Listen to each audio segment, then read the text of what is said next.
Hi everyone, it's Miss LaChance back again with another read aloud video. Today we are going to be reading chapters 50 through 56 of Flora and Ulysses by Kate DiCamillo. Now in the last few chapters we read, Flora's mom Phyllis Buckman is acting a little suspicious, and I asked you to leave a prediction in the comment section below of my last video as to what might be going on with Flora's mom, Phyllis. She's smoking again. She's talking in a weird robot-like voice. She went upstairs to take a nap, which she never does. I wonder if she might be coming up with some sort of plan to get rid of Ulysses once and for all. Without any further ado, let's jump right into chapter 50 called An Incomplete List.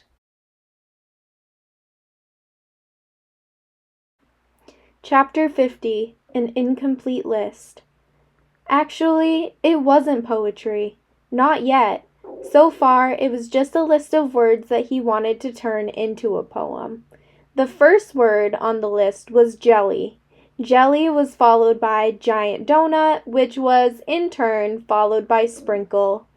The list continued on with these words: Rita, sunny side up.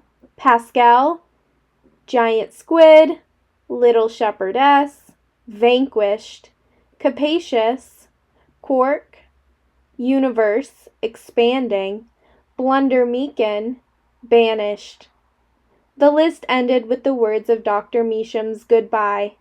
I promise to always turn back toward you. The words were good words, Ulysses felt, maybe even great words, but the list was very incomplete. He was just getting started. The words needed to be arranged, fussed with, put in the order of his heart. All of this is to say that when Flora's mother read the list out loud, it didn't sound terribly impressive. Gosh, that's some swell poetry, said George Buckman. Not really, said William Spiver. There's no point in lying to him, even if he is a squirrel. It's actually pretty lousy poetry. But I do like the last part, the part about turning back. That has some emotional heft to it. Well, I think it is just great, said Flora's mother, and I'm glad to welcome another writer into the family. She patted Ulysses on the head. Too forcefully, he felt. The pat approached violence. We are going to be one happy little family, said Flora's mother. She gave Ulysses another whack disguised as a pat. Really? Said Flora. Oh, yes, said Flora's mother. There was a knock at the back door. Yoo-hoo! Someone called out. Tootie! Thought Ulysses.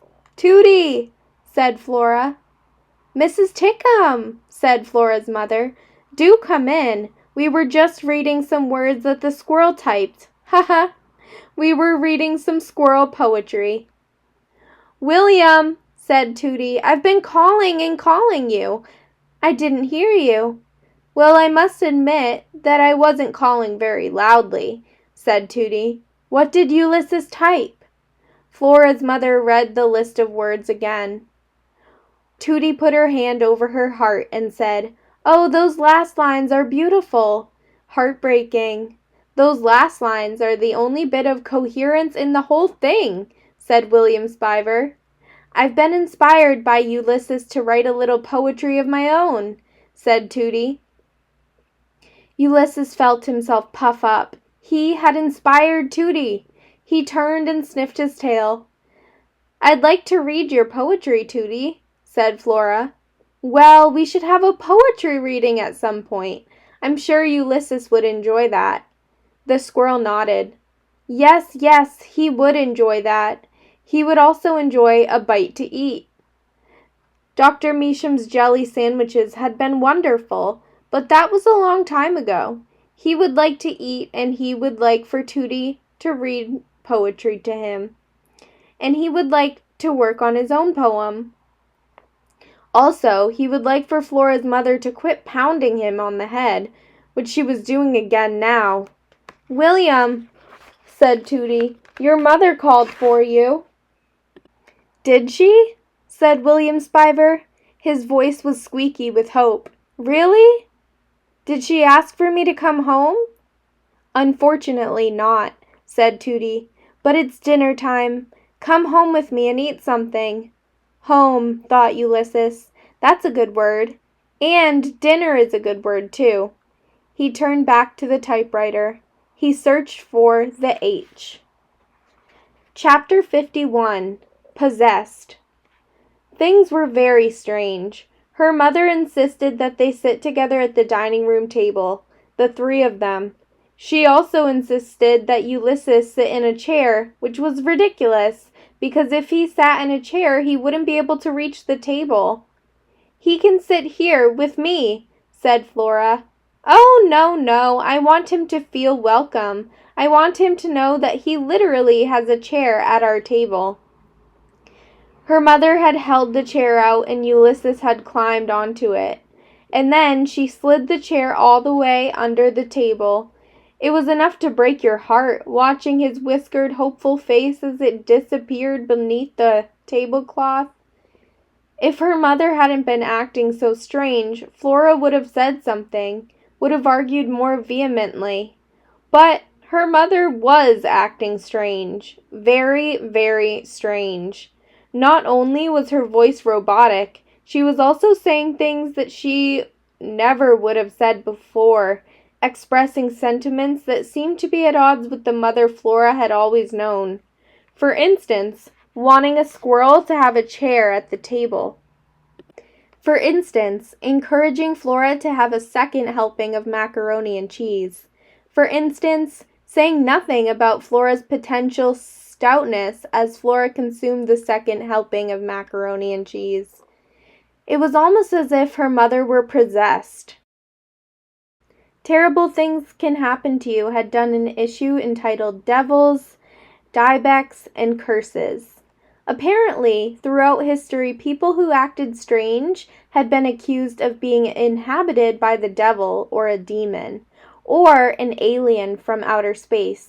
According to Terrible Things, these people were most likely not possessed.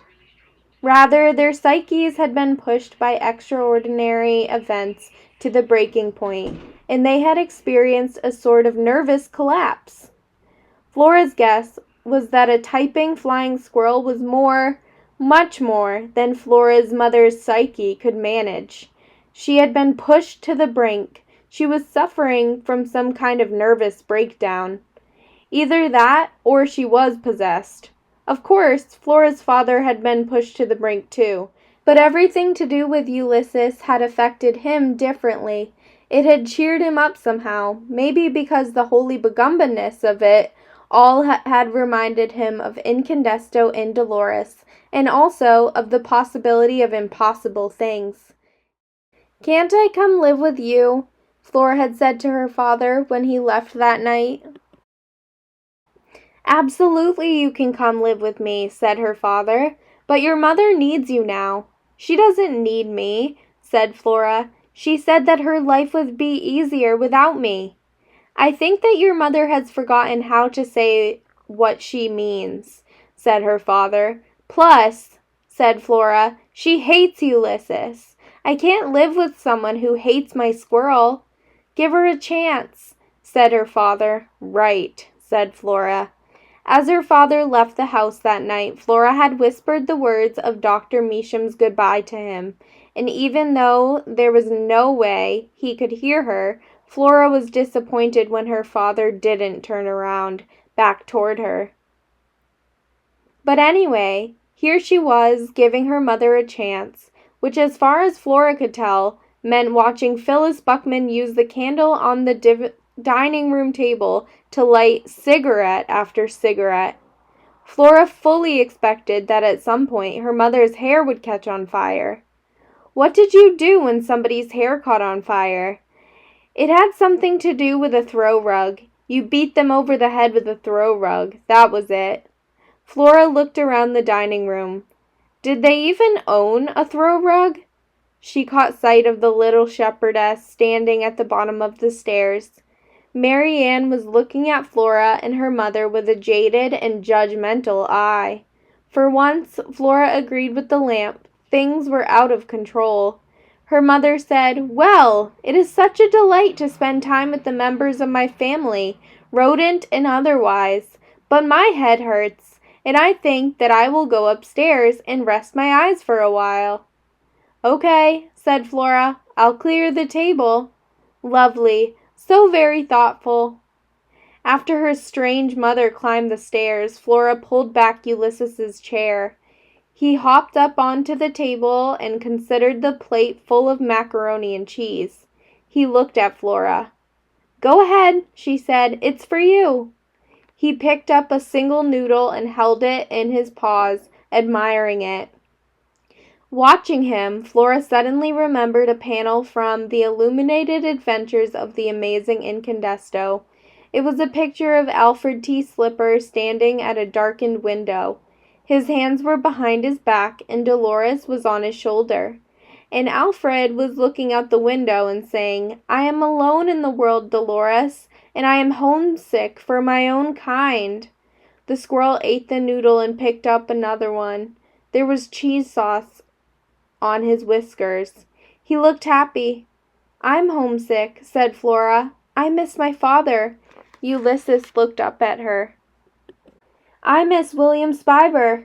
Talk about a sentence you could never predict you would say. "I even miss my mother," thought Flora, "or I miss the person she used to be." It was dark outside. Her mother was upstairs. Her father was at the Blixen Arms. William Spiver was next door.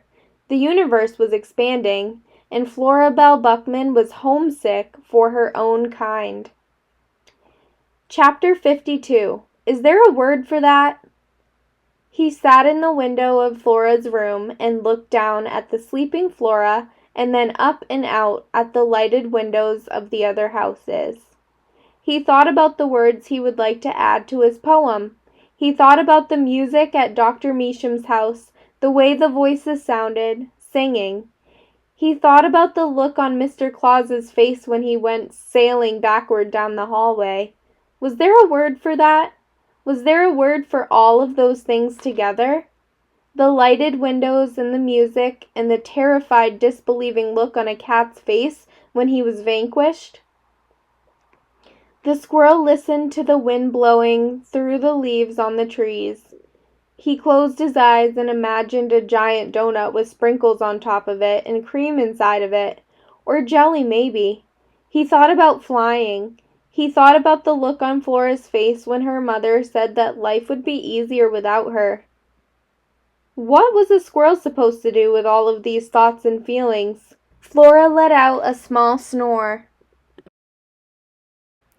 Ulysses opened his eyes. He kept them open until the lights in the windows of the other houses went off one by one, and the world went dark except for a single street light at the end of the block. The street light fizzled into darkness and then flared back to life and then fizzled again. Darkness, light, darkness, light. What, Ulysses wondered, does the street light want to say? He thought about William Spiver. He thought about the word banished and the word homesick. He imagined typing the words and watching them appear on the paper letter by letter. Flora had told him before she went to sleep that she thought it would be a good idea if he didn't type anything for a while, at least not on her mother's typewriter. "It seems to provoke her," she said. "I think your typing poems and flying around the kitchen kind of made her have a nervous collapse, or something." She had said this, and then she had given him a sad look and closed the door to the bedroom. "I closed the door as a reminder, okay? No typewriter. No typing." But what was a closed door to a superhero? Ulysses is flying above Flora. He opens the door. He flies down the hallway. He sees the shepherdess and thinks to himself, "You stupid little shepherdess." It was superhero time, or something. Chapter 53. A sign. Flora was dreaming. She was sitting on the bank of a river. William Spiver was sitting beside her. The sun was shining, and a long way off there was a sign, a neon sign. There was a word on the sign, but Flora couldn't read it. "What does the sign say?" Flora asked. "What sign?" said William Spiver. "I'm temporarily blind." It was comforting to have William Spiver act just as annoying in a dream as he would in real life. Flora relaxed. She stared at the river. She had never seen anything so bright. "If I were an explorer and I discovered this river, I would call it the Incandesto," said Flora. "Think of the universe as an accordion," said William Spiver. Flora felt a prick of irritation. "What does that mean?" she said. "Can't you hear it?" said William Spiver. He tilted his head to one side. He listened. Flora listened too. It sounded as if someone a long way off were playing a toy piano. "Isn't it beautiful?" said William Spiver. "It doesn't sound much like an accordion to me," said Flora. "Oh, Flora Belle," said William Spiver, "you're so cynical. Of course it's an accordion." The sign was closer. It had moved somehow. The neon letters were blinking on and off and on and off, spelling out the words, "Welcome to Blundermeakin." "Wow," said Flora. "What?" said William Spiver. "I can read the sign." "What does it say?" "Welcome to Blundermeakin," said Flora. The piano music got louder. William Spiver took hold of her hand. They sat together on the banks of the Incandesto River, and Flora was perfectly happy. She thought, "I don't feel homesick at all." She thought, "William Spiver is holding my hand." And then she thought, "I wonder where Ulysses is." Chapter 54. Dear Flora, he will defend the defenseless. He will protect the weak. He will write a poem. The kitchen was dark, lit only by the light above the stove. The squirrel was alone, but he had this strange feeling of not being alone. It was almost as if a cat were watching him. Had Mr. Claus tracked him down? Was he hiding in the shadows, waiting to exact his revenge? Cat revenge was a terrible thing. Cats never forgot an insult. Never. And to be thrown down a hallway, backward, by a squirrel, was a terrible insult. Ulysses held himself very still. He put his nose up in the air and sniffed. But he didn't smell cat. He smelled smoke. Flora's mother stepped out of the shadows and into the muted light of the kitchen. "So," she said, "I see you helped yourself to my typewriter again. Put your little squirrel paws all over it."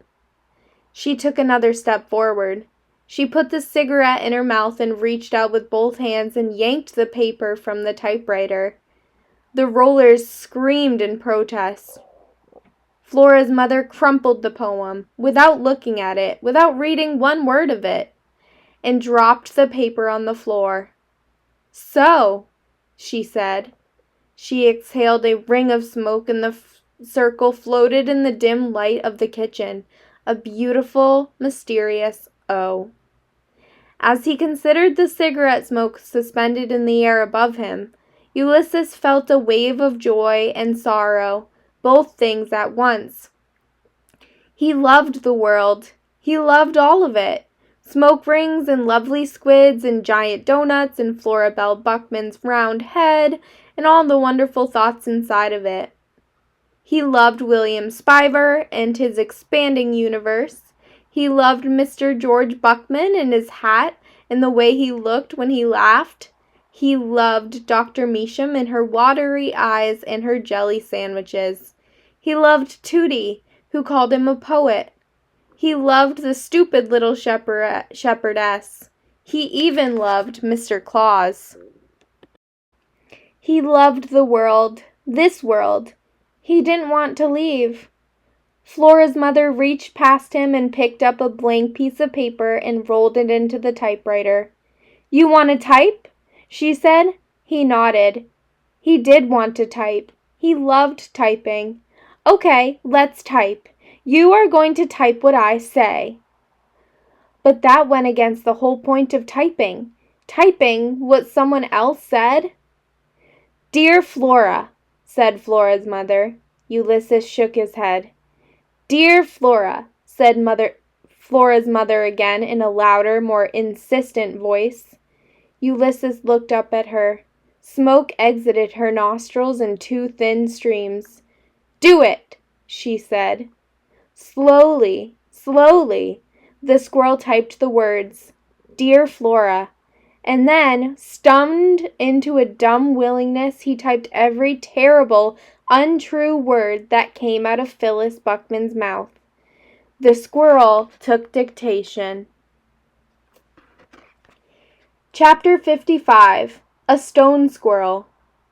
When he was finished, Flora's mother stood over his shoulder, reading and nodding and saying, "That's right, that's right, that ought to do it. There are a few misspellings, but then, you're a squirrel. Of course you're going to misspell things." She lit another cigarette and leaned against the kitchen table and considered him.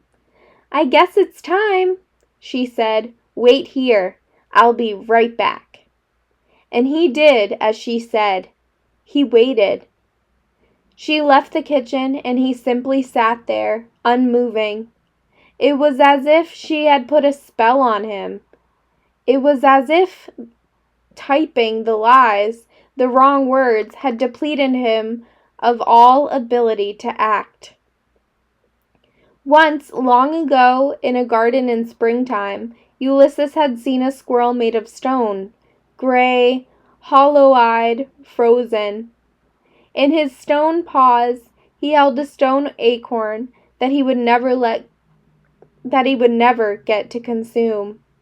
That squirrel was probably in the garden now, still holding that acorn, still waiting. "I am a stone squirrel," thought Ulysses. "I can't move." He looked over at the words he had typed. They were untrue words. Several of them were misspelled. There was no joy in them, no love, and worst of all, they were words that would hurt Flora. He turned slowly. He sniffed his tail. And as he sniffed, he remembered the words that Flora had shouted at him in the giant donut. "Remember who you are! You're Ulysses!" This helpful advice had been followed by a single powerful word: act. He heard the sound of footsteps. What should he do? What action should he take? He should type. He should type a word. But what word? "No more typing," says Phyllis Buckman. Chapter 56. Kidnapped. She woke with a start. The house was incredibly dark, so dark that Flora wondered if she had gone temporarily blind. "Ulysses?" she said. She sat up and stared in the direction of the door. Slowly, the rectangular outline of it appeared, and then she could see that it was ajar. "Ulysses?" she said again. She got out of bed and went down the darkened stairs and past the little shepherdess. "You stupid lamp." She made her way into the kitchen. It was empty. The typewriter was unmanned, or unsquirreled. "Ulysses!" said Flora. She walked over to the typewriter and saw a piece of paper glowing white in the dim light. "Uh-oh," she said. She leaned in close. She squinted. "Dear Flora, I am terribly fond of you, but I hear the call of the wild, and I must return to my natural habitat. Thank you for the macaroni and cheese. Yours, Mr. Squirrel."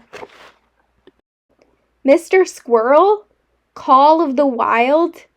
Terribly fond? It was the biggest lie that Flora had ever read in her life. It didn't look like Ulysses had written it at all. Only at the very end did the truth appear. 2 letters, F and L. That was Ulysses, she knew, trying to type her name one last time, trying to tell her that he loved her. "I love you too," she whispered to the paper. And then she looked around the kitchen. What kind of cynic was she, whispering "I love you" to a squirrel who wasn't even there? But she did love him. She loved his whiskers. She loved his words. She loved his happiness, his little head, his determined heart, his nutty breath. She loved how beautiful he looked when he flew. She felt her heart seize up. Why hadn't she told him that?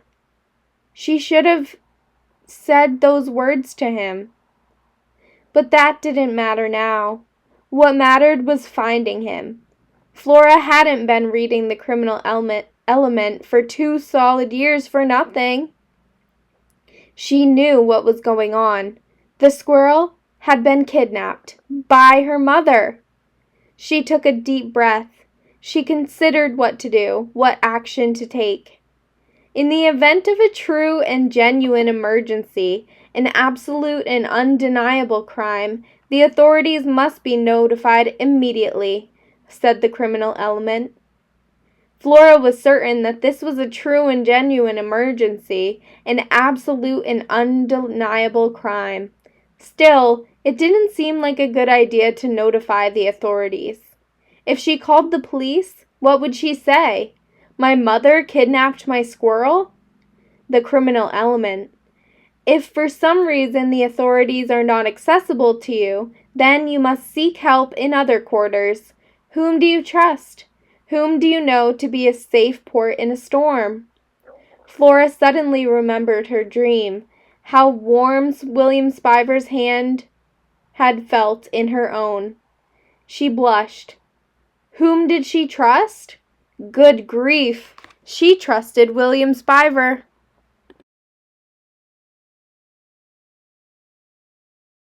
Alright, my friends, I am going to leave you off on that cliffhanger there. Even though we're approaching the end of the book, we're actually approaching the climax, which is to happen in the next few chapters. We have definitely already reached the beginning of the climax. I do have a few more discussion questions to ask you guys at the end of this video. If you want to, you can go ahead and answer them in the comment section below. So one thing I noticed in Flora and Ulysses is that when Flora discovers a word, she likes to repeat it over and over again out loud.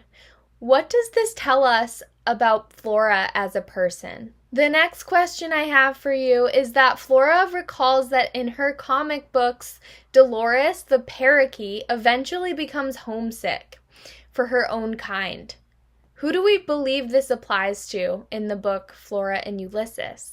And who does Flora think this applies to? Anyways, I hope you enjoyed this read aloud video today. Thank you so much for watching, and I will see you in the next read aloud video.